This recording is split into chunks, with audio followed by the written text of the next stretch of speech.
교육용 기초한자 1800자 정복하기 37번째 시간입니다.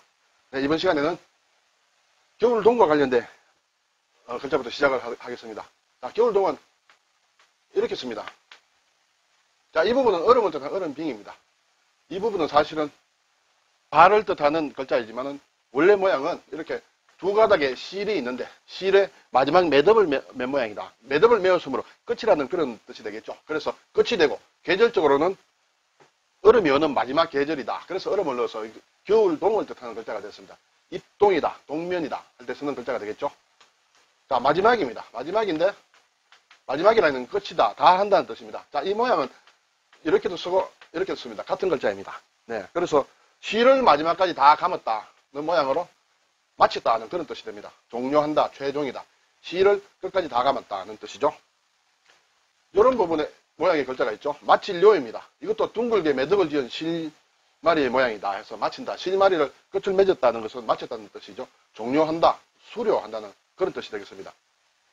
이것과 모양이 좀 비슷한데 이런 글자가 있습니다. 이것은 나, 여, 줄, 여라고 하는데 좌우로 움직이는 배틀의 부계 모양이다. 배틀에 이렇게 천을 짜기 위해서 실을 걸어 놓습니다. 날실을 걸어 놓고 그리고 또 가로로 이렇게 시실을 이렇게 보내야 되겠죠. 짜야 되겠죠. 그것을 넣어주는 그런 것을 북이라고 합니다. 배틀의 북의 모양이다. 그래서 나다, 줄이란 그런 뜻으로 쓰였지만은 기본 뜻은 또 좌우로 움직인다라는 그런 뜻을 가지고 있습니다.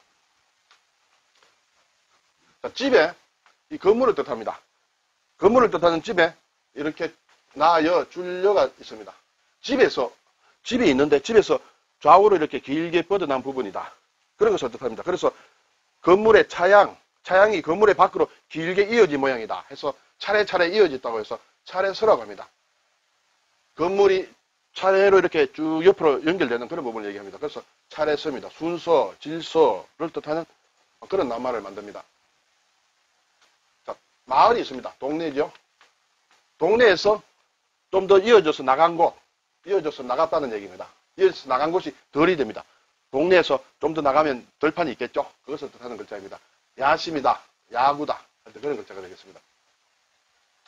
자, 여기 빨간 글자 지하수 경이 나왔습니다. 물론 1800자에 들어가지 않고 단독으로는 잘 쓰이지 않는 그런 글자입니다. 그런데 이 글자가 상당히 중요합니다. 좀 복잡하게 보이지만 이렇게 생각하면 되겠습니다. 이렇게 배틀에서 줄을 이어 매었다. 배틀에 이렇게 실을 걸어 놓겠죠. 날실을 이렇게 팽팽하게 걸어 놓은 모양입니다. 그렇게 해야 이제 시실이 이렇게 또 가로로 이렇게 해서 배를 짜게 되겠죠. 이것의 모양이 이렇게 조금 바뀌었다라는 막 그렇게 생각하시면 되겠습니다. 자, 그래서 이것은 배틀 날줄이 팽팽한 모양이다. 예, 이 글자가 좀 틀렸네요. 이 글자는 이것이 오게 되겠습니다. 그런데 여기에 길을 간다는 뜻, 조금 그럴 척이 있습니다. 자, 길을 가는데 배틀 날줄이 팽팽한 것처럼 곧장 간다는 그런 뜻입니다. 구불구불 돌지 않고 곧장 가는 것이다. 그것이 지름길 경이 되겠습니다. 직경, 경로, 우리가 직경이라는 것은 이렇게 둥근 것이 있을 때 이렇게 곱게 중심을 통과하는 것을 직경이라고 합니다. 자, 이렇게 배틀에 실이 이렇게 팽팽하게 걸려 있습니다. 여기에 다시 실을 뜻합니다.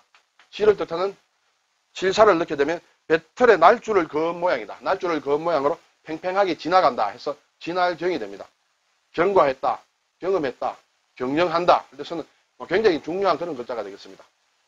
지름길 경은 별로 많이 쓰지 않습니다만 이 지날경이나 곧이어 나오는 이런 가벼울 경, 자, 수레가 이렇게 팽팽하게 되어 있습니다.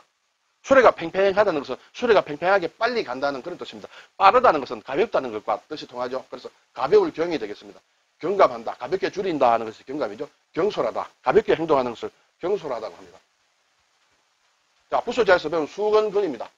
수건근은 상당히 중요한 글자이죠. 그렇지만 이 글자로는 단독으로 많이 쓰이지는 않습니다. 1800자에는 들어가지 않는 그런 글자입니다. 누른 수건을 두른 사람을 황건, 그런 도적들의 무리를 황건적, 그렇게도 얘기를 하죠. 이것은 수건을 나무에 걸치거나 허리에 맨 모양이다. 이런 수건이, 천이 있는데 이것을 어디에 허리에 매거나 나무에 걸친 모양이다. 이렇게 되겠습니다. 자, 그래서 천을 뜻하는데 이 글자는 손을 뜻하는 모양입니다. 우리가 좌우, 벗우 이럴 때 다 배운 글자입니다. 손을 뜻하는데 여기에 천을 뜻하는 수건근이 있습니다. 손으로 천을 잘 다듬이질을 해서 이렇게 평평하게 펼친 것이다. 그것이 배가 됩니다. 배. 모포. 그리고 보시한다 할 때는 불교 용어에 보시한다 할 때는 보로 쓰겠습니다. 보시한다 이런 것이 되겠습니다. 자, 아래의 글자는 배포에 다시 이런 것을 넣었습니다.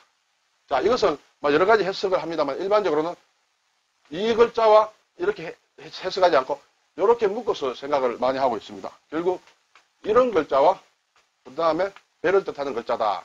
이것은 뭔가 X자로 교차한다는 그런 뜻입니다. 이것은 성기게 엇갈린다. 이렇게 성기게 엇갈린다. 참 촘촘하지 않고 좀 성긴다 하는 텀이 많이 벌어진다는 그런 뜻이 되겠죠. 그래서 자, 텀이 많이 벌어지고 막 가는 시를 이렇게 서로 엇갈리게 한 것입니다. 이것이 바란다는 뜻으로 되겠습니다. 자, 왜 바란다는 뜻이 될까요?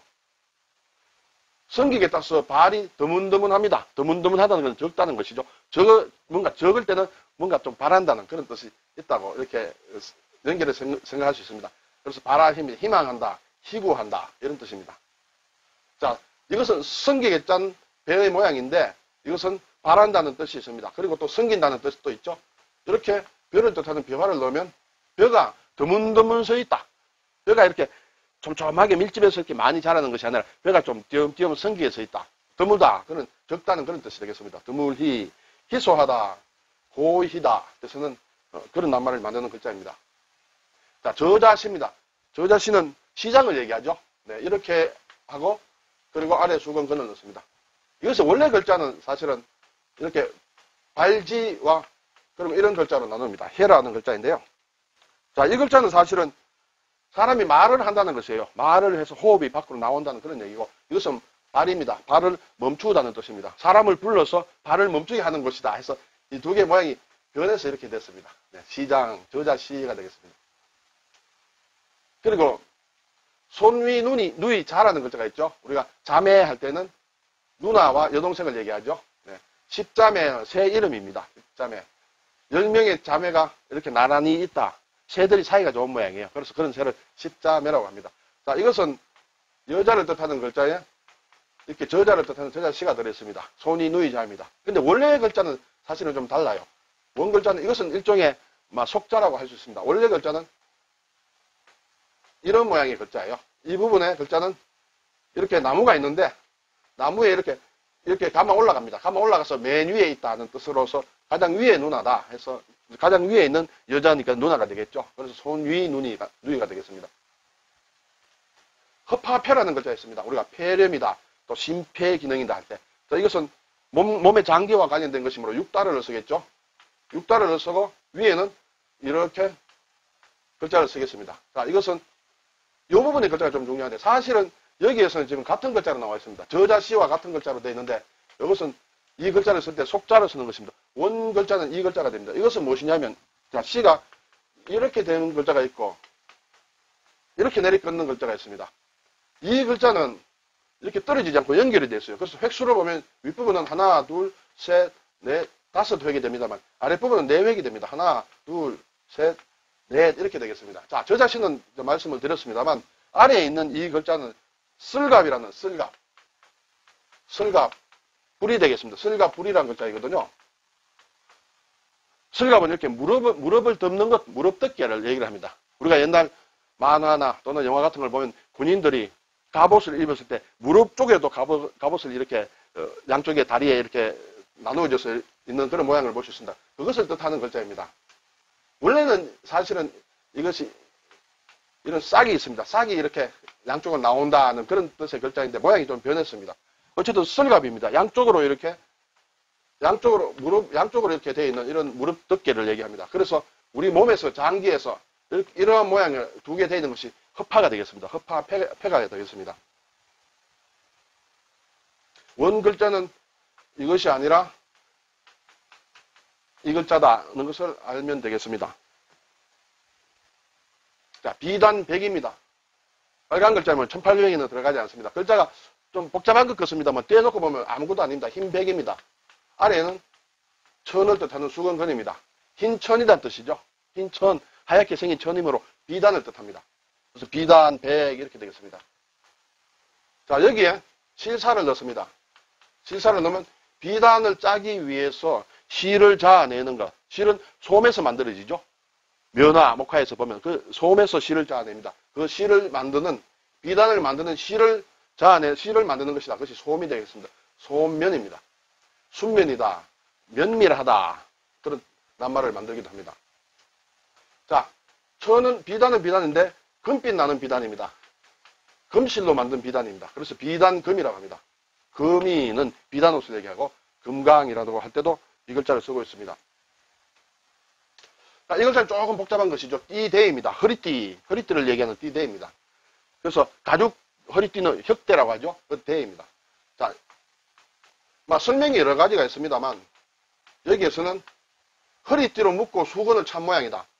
허리띠로 묶고 수건을 이렇게 찬 모양이다. 이렇게 생각을 하기도 합니다. 그리고 또는 폐옥을 늘어뜨린 띠 모양이다. 폐옥이라는 것은 몸에 이렇게 차는 옥을 얘기를 합니다. 옥을 이렇게 잘 다듬어서 주렁주렁 이렇게 매달고 있습니다. 그래서 그런 얘기를 하는데 여러 가지 설명이 있습니다. 우리는 이 글자에 주의하면 되겠습니다. 자, 모양이 복잡하지만 꼭 그렇지도 않습니다. 하나씩 뜯어보면 띠대가 되겠습니다. 온대, 따뜻한 지구의 따뜻한 좁은 그 띠처럼 생긴 그런 것을 온대라고 합니다. 일의대수라는 것은 하나의 옷띠와 같은 물이다. 그래서 두 나라가 이렇게 좁은 물로 이렇게 연결이 됐을 때 일의대수의 관계라고 합니다. 여기에 물을 뜻합니다. 물의 흐름을 띠로 묶은 것처럼 이렇게 뭔가 띠로 묶으면 더 가지 못하죠. 강물의 흐름을 띠로 묶은 것처럼 이렇게 정지시켜 놨다 해서 막힐체가 됩니다. 자, 교통체적이 일어난다 할 때도 쓰고 연체다 또는 적체다 할 때 쓰는 글자가 되겠습니다.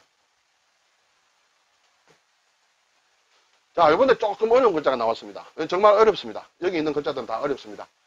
어려운데 뜯어보면 쉽다고 했습니다. 자, 해질패다. 해진다는 것이요. 옷이 떨어지는 그런 것을 해지다는. 해질패다. 빨간 글자입니다. 1800이는 들지 않습니다. 손으로 천을 좌우로 찢는 모양입니다. 자, 그러면 손이 있고, 천이 있고, 좌우라는 그 세 가지 요소가 저 글자 안에 들어가 있습니다. 손이라는 게 있습니다. 칠복. 손으로 하는 행동을 얘기합니다. 천이 있습니다. 천. 수건근이죠. 좌우로 찢는다. 이렇게 찢고, 이렇게 찢고. 별로 어렵지 않지 않습니까? 예. 한 번에 보면 이렇게 어렵게 보이지만 뜯어보면 이 세 가지 개념을 두고 보면 별로 어렵지 않습니다. 자, 이렇게 쓰겠습니다. 하나, 둘, 셋, 넷, 다섯, 여섯, 일곱, 여덟, 아홉, 열, 열하나. 네, 이렇게 되겠습니다. 해지다. 손으로 이렇게 천을 찢으니까 옷이 해졌죠. 네. 자, 해지는데, 해진 것 위에 이렇게 풀을 뜻하는 것을 덮습니다. 풀로 이렇게 덮어서 뭔가 찢어진 것이 있으므로 가리기 위해서 풀로 덮었습니다. 그래서 덮을 패가 됩니다. 은폐한다 할 때 쓰는 글자가 됩니다. 자, 이것을 해진다는 찢어진 천에 다시 손을 두 개 넣습니다. 이것은 손을 뜻하죠. 양손을 뜻합니다. 두 손으로 또 이렇게 더 찢는다. 그것이 폐단이다는 그런 뜻이죠. 두 손으로 천을 이미 찢어진 천인데도 더 찢어서 못 쓰게 만드는 것이다. 그 폐단이다 합니다. 폐습이다, 병폐다, 적폐다 이런 말이 있죠. 예. 자, 이 두 손 대신에 아래에 다시 이렇게 천을 뜻하는 수건근을 넣었습니다. 이것은 천을 이렇게 찢기는 찢었는데 좀 모양이 괜찮도록 이렇게 잘 잘라서 신에게 이렇게 바치는 그런 제물로 쓴다. 신에게 바치기 위해 천을 자른 모양이다 해서 폐백한다. 그리고 화폐다. 옛날에는 천이 화폐로 쓰였을 때가 있습니다. 그때도 쓰는 것이고 지금도 우리가 돈을 얘기할 때 화폐다, 지폐다 할 때 쓰는 그런 글자가 되겠습니다. 가장 중요한 것은 이 글자이죠. 이 글자에 위에 덮는다, 덮을 패다. 그리고 손으로 또 찢는다 해서 폐단이고 이렇게 신에게 바치기 위해서 천을 자른 것은 화폐다, 폐백이다 이렇게 쓰고 있습니다. 이 글자를 아는 것이 중요합니다. 자, 오디와 관계된 글자인데 상당히 재미있는 글자들이 많이 있습니다. 자, 오디는 우리가 부수자에서 배웠습니다. 야. 자, 오디인데 사람을 쓰게 되면 사람이 몸을 감추기 위해서, 알몸을 감추기 위해서 옷을 입었습니다. 의지가 되죠. 그래서 의가 됩니다. 의지하다 또는 귀의하다 이렇게 되겠습니다. 자, 이제 옷이 있는데 이 오디를 아래 위로 좀 분리를 시키겠습니다. 글자 자체를 오디를 분리시켰습니다. 아래에 뭐가 들어갔습니다. 둥근 옥을 넣었습니다.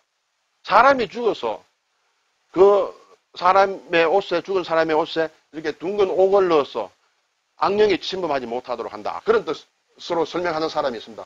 한자에는 둥근 것이 없으므로 모양이 이렇게 네모로 바뀌었습니다. 그리고 또는 죽은 사람 앞에 그 사람 앞에서 말을 하거나 기도를 한다. 뭐 이런 뜻도 되겠습니다. 그래서 어쨌든 설파한다는 뜻입니다. 비애, 애원 이러한 글자를 만듭니다. 자, 이 옷 안에 또다시 이러한 글자를 넣습니다. 이것은 도롱이를 뜻합니다. 도롱이. 도롱이 모양으로 일단 보겠습니다.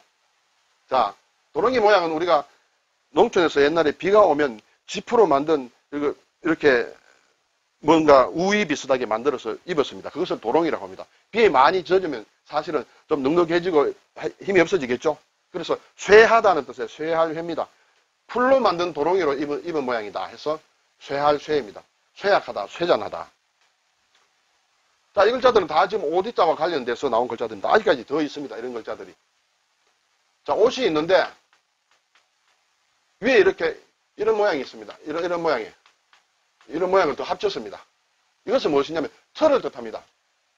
털모의 모양이 조금 바뀌어서 이렇게 됩니다. 그래서 글자를 정리하면 털옷이 되겠습니다. 털이 있는 옷입니다. 자, 우리가 옷을 입을 때 보통 털이 있는 가죽을 입을 때 털이 있는 옷을 밖으로 입죠. 그래서 겉을 얘기합니다. 털을 밖으로 드러내서 옷을 입기 때문에 겉을 얘기합니다. 물론 안으로 입는 경우도 많이 있습니다. 그래서 어쨌든 여기에서는 그 털이 드러나는 부분이다. 일반적으로 동물의 털은 밖으로 드러나죠. 그래서 털이 드러나는 부분은 겉이다 해서 표시한다, 의표다 이렇게 되겠습니다. 또 재미있는 글자가 있습니다. 여기 옷이 있습니다. 자, 이제 겉을 했는데 이제 속, 겉이 있으면 안이 있겠죠. 안은 어떤 것이냐면 마을리를 넣습니다. 마을리. 자, 마을에는 밭이 있고 길이 나 있습니다. 그래서 이런 논두렁이다, 밭두렁이다 이런 그 표시가 있죠. 옷이 있는데 옷을 이렇게 지을 때 지으면 안쪽에는 이렇게 바느질의 실이 많이 드러나게 됩니다. 겉으로는 잘 그 실이 드러나 있는 부분이다. 그래서 옷의 이연매 부분을 나타냅니다. 이연매 부분은 우리가 일반적으로 안으로 입죠. 안으로 입기 때문에 속리가 됩니다. 그래서 겉과 속을 얘기할 때는 표리라고 얘기하죠. 겉과 속이 다르다 할 때는 표리가 같지 않다, 부동이다 그렇게 얘기를 합니다. 자, 마칠 조올, 군사 조올, 우리가 조올병 할 때 그렇게 됩니다. 여기서 이 부분과 이렇게 합쳐진 글자입니다. 이 부분은 오드이자가 변한 모양입니다. 자, 오드이자가 변해서 이것은 옷입니다. 옷을 입고 이렇게 앞부분을 이렇게 딱 열십자로 짜맵니다.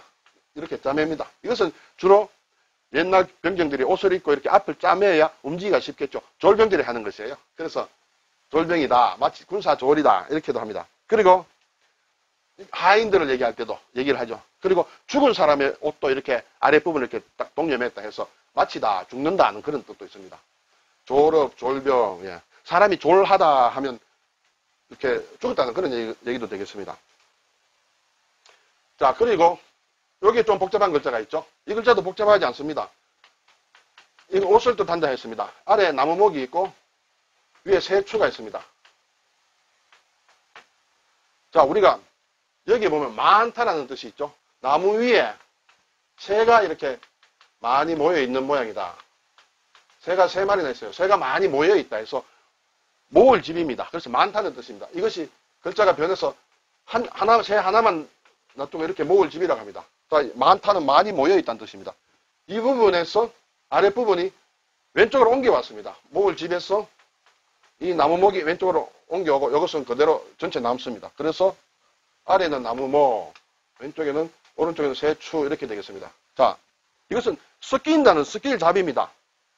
옷에 물감을 들일 때 많은 염료를 많이 넣습니다. 아주 좋은 것을 이렇게 담백하게 넣지 않고 많은 것을 섞어 넣는다 해서 섞일잡이 되겠습니다. 많은 색을 섞어서 옷에 물감을 들였다 해서 섞일잡, 잡초, 잡담 이런 말을 만듭니다. 자, 좀 복잡한 글자입니다만 이것 역시 옷과 관련된 글자입니다. 옷길원, 옷이 길다라는 옷길원인데 1800자 들어가지 않고 단독으로 거의 서이지 않는 글자입니다. 자, 이것도 이렇게 앞에서 우리가 설풀애라고 할 때 이렇게 넣었습니다. 설풀애. 이것도 같은 계통의 글자입니다. 죽은 사람이 옷에 둥근 옷을 넣어서 이렇게 저승으로 보내기 위해서 넣는 그런 모양입니다. 모양은 좀 바뀌었습니다. 모양이 이렇게 바뀌었습니다. 그래서 길다라는 뜻을 기본적으로 가지고 있습니다. 그리고 죽은 사람이 입는 옷, 수의의 모양이다. 그렇게 되겠습니다. 자, 수의를 입고 입혀서 멀리 보냅니다. 그래서 멀원이 됩니다. 영원하다, 원근이다. 수의에 둥근 옥을 넣어서 멀리 보낸다. 예. 자, 수의에 수의를 입은 사람이에요. 수의를 입은 사람을 어느 곳에 동산에 가서 묻습니다. 저 산에 가서 묻습니다. 무덤처럼 만들죠. 그러한 무덤이 많은 곳이라는 뜻이에요. 이 큰 밖의 구역은, 이 둥근것은 어떤 구역이다, 지역이다. 그래서 그것이 나중에 동산이 된다는 것이죠. 네, 묘지들은 하나의 뭐 동산이라고도 할 수 있습니다. 자, 이것도 좀 복잡하죠. 놀라서 볼 정이다. 복잡하지만 위에는 눈일 듯한 눈목이 있고 아래는 옷의와 관련된 옷길원이나 슬프레나 그러한 것과 같은 계통의 글자입니다. 이것은 죽은 사람이 옷에 둥근 옥을 놓고 되살아나기를 이렇게 바라는 거예요. 그래서 이렇게 어떻게 살아나지 않을까 이렇게 바라는 그런 모양입니다. 그래서 눈목이 들어있습니다. 눈목인데 기본적으로는 이것은 눈도 둥글죠. 눈도 둥글고 이 글자 자체를 둥근 옥이 들어가 있다 해서 둥글다는 뜻입니다. 둥근 모양이다. 여기에 옥을 넣으면 둥근 고리, 옥으로 만든 둥근 고리를 얘기합니다. 요렇게 생긴 것이죠. 우리가 가락지가 있습니다. 가락지는 지환이라고 하죠. 손가락에 끼는 고리다 해서 지환이라고 합니다. 이런 것을 환이라고 합니다. 환은 사실은 이 안에 부분의 길이와 이 테두리 부분의 길이의 비율이 있습니다. 막 2대 1인가 그런 비율이 있습니다. 그게 비율에 따라서 또 이름도 또 다르게 되는 그렇게 됩니다. 화환이다, 꽃다발, 환경이다. 네. 자, 이것은 기본적으로 둥글다는 뜻입니다. 둥글게 갔다 온다. 둥글게 이렇게 가는 것이니까 다시 돌아오게 되겠죠. 돌아올 환입니다. 귀환한다, 상환한다. 자, 마라톤 할 때 반환점이다. 뭐 이런 것도 쓰고 있습니다. 자, 이 부분은 환자보다 더 복잡합니다. 네, 더 복잡하지만 아래 위에 이렇게 옷이 있습니다. 옷이 있는데 눈이 있습니다. 눈이 있는데 여기에 눈물이 뚝뚝 떨어집니다. 자, 죽은 사람의 옷에 눈물을 떨구는 모양입니다. 눈에서 물이 아래로 떨어지는 모양이죠. 죽은 사람의 옷에. 그래서 내 마음 속에 품는다 해서 품을회가 됩니다. 자, 눈물이 떨어지는 모양이에요. 눈물이 떨어지는 모양이다. 여기에 마음을 넣게 되면 어떻게 되겠습니까? 눈물을 떨구면 생각이 잠기는 마음이다. 품을회. 네. 이 글자하고 뜻은 같습니다. 눈물을 흘린다는 것은 어떤 마음의 생각이 난다는 그런 모양이죠. 감회가 깊다. 회의적이다. 회의한다. 그런 뜻입니다. 회의. 예. 의심의 마음을 품는 것을 회의라고 하죠. 자, 여기에 흙을 뜻하는 흙토를 넣습니다. 흙토를 넣으면 이렇게 눈물이 떨어지듯이 어떤 구멍으로 흙이 무너져 내린다는 것을 얘기합니다. 그래서 무너질 괴 이렇게 합니다. 파괴한다, 붕괴한다 이런 글자가 됩니다.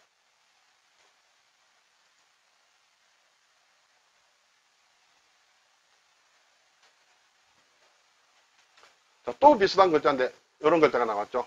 앞에보다 좀 더 어려운 글자입니다. 자, 이렇게 있습니다. 그리고 아래에는 옷이 있습니다. 옷을 이렇게 잘 구분할 필요가 있습니다. 그리고 이렇게 어떤 네모가 있습니다. 그리고 이런 글자가 있습니다. 자, 글자가 균형이 안 맞죠? 다시 써볼까요?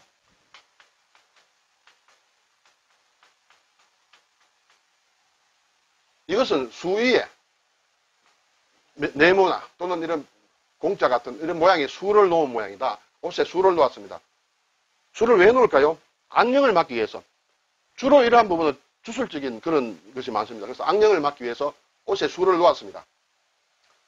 악령을 막음으로 도와준다는 것이 되겠습니다. 도울 양이 되겠죠. 자, 여기에 흙을 뜻한 흙토를 넣습니다. 이것은 도와주는 흙이 됩니다. 우리가 곡식을 잘 자라게 하는 것은 곡식이 자라는 것을 도와주는 것이죠. 그래서 토양할 때 이 글자를 쓰게 됩니다. 곡식이 자라는 데 도움이 되는 것이다. 그래서 흙등의 양입니다. 토양. 우리가 천지 차이라는 얘기를 합니다. 하늘과 땅의 차이라. 근데 그와 똑같은 말이 천냥지차입니다. 하늘과 땅의 차이입니다. 천냥지차도. 여기서도 땅입니다. 자, 도와주는데 말을 뜻하는 말서문을 넣었습니다. 이것은 말로 악령을 물리친다. 말로 악령을 물리친다 해서 사양한다. 내보낸다는 그런 뜻입니다. 사양한다. 양보한다. 사양한다. 그런 뜻이 되겠습니다. 자, 글자가 오디자와 관련된 부분은 상당히 어려운 글자들이 있었습니다. 자, 복습을 해보겠습니다. 전체적으로 획이 좀 복잡해졌어요.